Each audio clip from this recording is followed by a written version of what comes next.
Bien, me encuentro en el corazón del bosque de Trobaniello, en Asturias. Los que alguna vez hayáis venido por aquí sabéis que esto realmente es de una belleza esplendorosa, ¿no?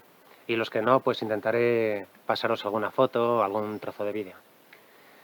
El principal motivo que me ha traído hasta aquí es presentaros y hablaros un poco de esta cámara, de la Nikon Coolpix P1000. Yo anteriormente he tenido otras Nikon, he manejado la D40 y la D90, y la verdad es que es una marca que me parece que da pues bastante buena calidad. Algunos son nikonistas, otros son canonistas. Bueno, yo en estas cosas no entro porque no soy fotógrafo profesional ni ingeniero y tampoco quiero opinar más allá, ¿no?, de lo que soy un simple aficionado.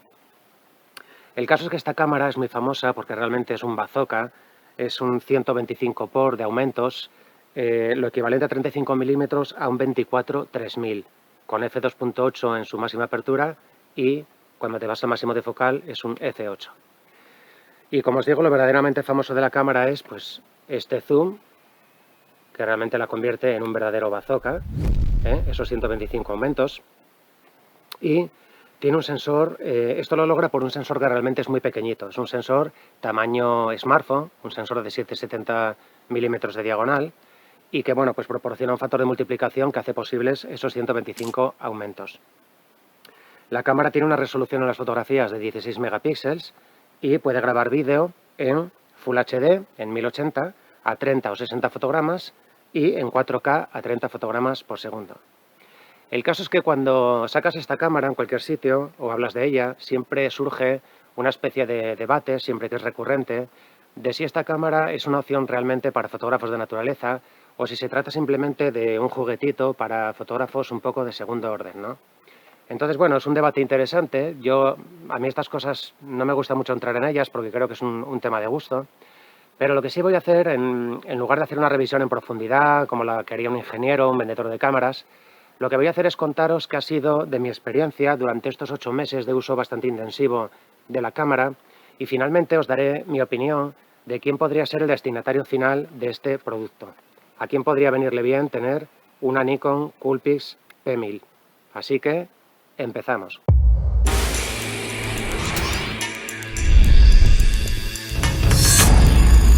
Estamos ante una cámara híbrida, una cámara bridge, aunque bueno, para ser una cámara bridge es bastante aparatosa, pesa 1400 gramos y voluminosa, es decir que nos va a costar buscarle un alojamiento en la mochila y a la gente que no sea muy corpulenta, pues llevar esto colgado del cuello todo el día le va a resultar al final un poco pesado, ¿no? Entonces este es un factor también que sin duda hay que tener en cuenta. La cámara tiene un jack, un conector de entrada a micrófono externo, que bueno, sirve para mejorar el micrófono que tiene la cámara, que la verdad es que bueno, el sonido que he apreciado en los vídeos pues deja bastante que desear, ¿no? Pero bueno, han tenido la vista de poner una entrada a micrófono externo, con lo cual podemos dar un sonido todo lo profesional que queramos. La cámara dispone de este anillo en la parte frontal, que podría pensarse que es para el enfoque manual, y ciertamente lo es cuando trabajamos en enfoque manual, pero que de entrada es para la compensación de la exposición. La exposición que, por cierto, esta cámara en modos automáticos suele hacer unas fotos un pelín sobreexpuestas, pues aquí tenemos para la compensación de la exposición. También se puede programar, por ejemplo, para el manejo de la ISO, etc. El diámetro del objetivo son 77 milímetros, es decir, un estándar que no vamos a tener ningún problema para encontrar cualquier tipo de filtro con facilidad. La cámara tiene dos controles para el zoom. Tiene uno en la parte derecha, que es un poco el más típico, y así se retrae, empujando. Y luego tiene otro en la parte izquierda que es más suave, es más lento y es práctico para los acercamientos que hacemos, por ejemplo, durante una filmación de vídeo.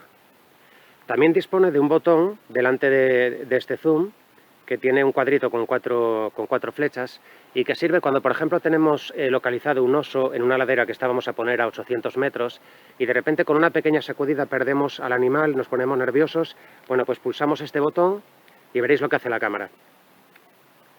Estamos con un gran zoom, perdemos al animal y de repente pulsamos este botón, el zoom se retrae rápidamente y aparece un cuadro, un rectángulo en el visor y también en la pantalla LCD.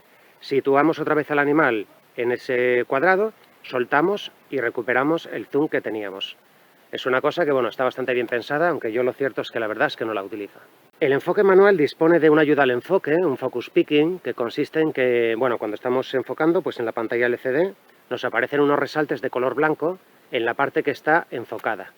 Eso nos puede ser de mucha ayuda, sobre todo los que tenemos problemas de visión de cerca, cuando tenemos con no demasiada luz, tenemos enfocado a un oso, por ejemplo, lo que decíamos, un venado, que está muy lejos y no estamos muy seguros de si el autoenfoque está acertando con el punto o nos está haciendo, por ejemplo, un back focus, que es muy típico, pues ponemos este focus picking y vamos girando, todo esto en enfoque manual, vuelvo a decir, vamos girando hasta que los resaltes blancos aparecen en la parte del animal que nos interesa, en la parte frontal normalmente.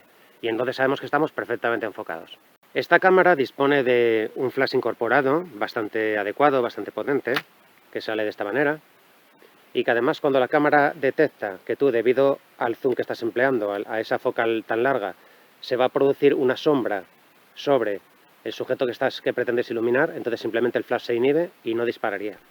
Otro aspecto importante de esta cámara es su pantalla abatible y giratoria, que te permite por una parte utilizarla como cámara de bloguero para filmarte a ti mismo, hablando o lo que sea, y también por ejemplo para tomas macro, a ras de suelo, te permite unas perspectivas realmente muy bajas, o también por ejemplo para superar la altura de una cerca o de un obstáculo, pues colocártela por encima de tu cabeza apuntando hacia abajo y guiarte por lo que ves en la pantalla LCD. Una cosa que a la gente no le gusta de esta cámara es que se dice que tiene poca autonomía.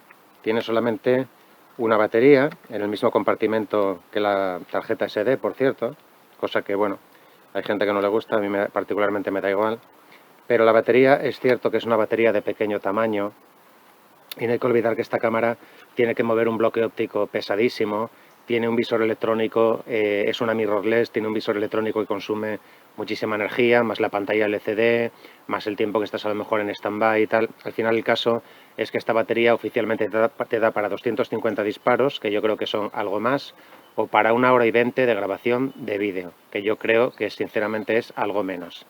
A mí, bueno, al principio me dejó tirado algunas veces esta poca autonomía, hasta que al final pues decidí comprar un battery pack con 2 pilas y un cargador externo, porque otra cosa que tiene esta cámara es que la batería se carga a través del cable USB, que lo conectas al ordenador o a un enchufe, pero bueno, que es un poco esclavo tener que conectar toda la cámara con el cable y tal. Entonces, bueno, pues si te compras un battery pack y tal, pues puedes cargar las baterías con un cargador externo de 2 en 2 y la verdad es que resulta muy práctico. Esta cámara no es resistente al agua ni está sellada, cosa que es un poco paradójica si tenemos en cuenta que la mayoría de los usuarios la utilizan para fotografía de naturaleza. En la parte de atrás de la cámara tenemos el selector del modo de enfoque, que podemos tener en enfoque manual o darle a la palanca y ponerlo en autofocus. Y en el medio hay un botón en el que podemos bloquear tanto el autoenfoque como la exposición. Esto a veces pues, puede resultar muy útil si, por ejemplo, estáis filmando o queréis filmar a un venado o un ciervo que se encuentra en una ladera a 1 kilómetro y pico, a lo mejor a 2800 milímetros, y veis que os patina un poco el autoenfoque entre el venado y lo que es la ladera, pues cuando veis que tenéis perfectamente enfocado el venado, podéis bloquear, por ejemplo, el enfoque. Y exactamente lo mismo para la exposición. También en la parte de atrás tenemos un multiselector en el que encima tenemos el selector de modo de flash. En la parte izquierda accedemos al timer, al retardo del disparo, y ponemos unos segundos de retardo. En la parte de debajo está el focus mode, el modo de enfoque, que puede ser a infinito o puede ser en modo macro. Y en la parte derecha accedemos al menú del control de la exposición. Luego también aquí tenemos otra rosca, que es un dial de comandos, en el que seleccionamos la velocidad de obturación. Nosotros cuando nos movemos por los modos semiautomáticos, en el dial del multiselector movemos lo que es el número F, la apertura, y en el dial de comandos movemos lo que es la velocidad de obturación. En la parte derecha arriba de la cámara hay un botón que se llama función, en el que accedes, por ejemplo, directamente a asuntos de la ISO o, por ejemplo, de la zona del autoenfoque. Y bueno, se supone que es una cosa que es un atajo, ¿no?, para acceder más rápido en el menú. Pero a mí me resulta poco intuitivo y un poco lioso. Yo lo uso generalmente solamente para cambiar la zona del modo autoenfoque. Voy a hacer un pequeño repaso al dial de modos, que es esta rosca que veis aquí, que la tienen todas las cámaras, y que todas las cámaras tienen una camarita pintada de verde, que es el modo automático, no hay que pensar nada, todos los ajustes los hace la cámara, que piensa por ti, y por lo tanto el nivel de control sobre la fotografía es nulo, pero las posibilidades de cagarla seriamente también se reducen bastante. Luego tenemos el modo escena, que también, bueno, esto se ha impuesto y tienes una lista de escenas típicas para elegir, por ejemplo, panorámica, deportes, fuegos artificiales, retrato, y entonces tú eliges una de esas escenas y la cámara te ayuda. Por ejemplo, yo suelo usar bastante el modo time lapse, que está muy bien. El modo panorámico de esta cámara no me gusta mucho porque la menor panorámica que te deja hacer es de 180 grados, que a mí me parece una auténtica bestialidad, y luego hay otra de 360 grados. Pero bueno, en cualquier caso tenéis este modo escena. Tenéis también el modo luna, que está preparado para el tema de sacar fotografías a la luna, básicamente. Parece un poco tontería, porque en realidad siempre vemos la misma cara de la luna y bueno, pues yo creo que al cabo de 3 o 4 días de hacer fotos a la luna tiene que resultar un poco aburrido, ¿no? Pero sí es verdad que hay mucha gente que le interesa la astrofotografía. No hay que olvidar que con esta cámara se puede llegar a fotografiar el planeta de Saturno, en el que se aprecian los anillos. Es cierto que se ve pequeñito y tal, pero bueno, cuidado, estamos hablando de Saturno, o sea que bueno, eso da una idea de la capacidad de aumento y de telescopio que tiene esta cámara, ¿no? Tenemos el modo pájaro, que es un modo simplificado para gente que sale por ahí al monte y no le interesa mucho la fotografía y le gusta ir disparando sus fotos a sus pajaritos, a las ardillas y tal, sin comerse más la cabeza. Pues para eso es el modo pájaro, son unos ajustes buscando un poco la nitidez. Luego tenéis el modo de manual de filmación, en el que podéis ajustar apertura de diafragma, velocidad de obturación e ISO, todo orientado a la filmación. Tenemos el modo creativo, que no deja de ser pues un poco de edición dentro de las cámaras, ¿no? La aplicación de filtros y tal, que yo ese tipo de cosas, si es que las hago, prefiero hacerlas en el ordenador. Pero últimamente parece que se impone también el tener edición o modos creativos en las cámaras. Pues aquí en la P1000 también. El Users Mode, el modo de usuario, pues es simplemente algunos ajustes que usáis muy habitualmente, pues grabarlos y cuando ponéis el modo U accedéis directamente a esos ajustes. Yo no lo uso. El modo M es el modo totalmente manual para los más valientes. Elegís apertura, velocidad de obturación e ISO, es decir, un control total sobre el resultado y sobre la exposición. Después están los modos semiautomáticos, que lo tienen también todas las cámaras. El modo A, que es el AV en las máquinas Canon, pues prioridad a la apertura. Elegís la apertura y la cámara os elige ISO y velocidad de obturación. El modo S, que es el TV en Canon, prioridad a la velocidad. Elegís una velocidad, por ejemplo, 1/2 de 400 segundos, y la cámara elige una ISO y una apertura. Tenéis el modo P, que es el modo programado manual, es decir, es un híbrido entre el automático y el manual. Podéis en un momento dado cambiar con los diales la velocidad de obturación o la apertura del diafragma.